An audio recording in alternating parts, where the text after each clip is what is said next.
Put this under the orchid's roots, and it will reward you with new blooms. It's a true treasure for gardeners. Don't throw away potato peels.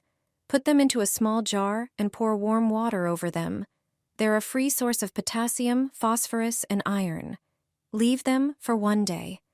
After that, strain the mixture and dilute it with a glass of water.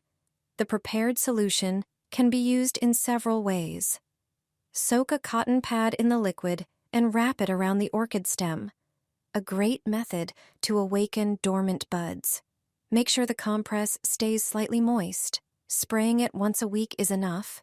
You can also soak a cotton pad and gently wipe the leaves to restore their shine and freshness. And if you want to strengthen the roots, simply water them with the liquid. This natural elixir nourishes the orchid, boosts its immunity, and stimulates growth. Within a few weeks, you'll notice the difference. The leaves will become more vibrant, and the buds will begin to awaken, all thanks to the humble potato, which can truly work wonders.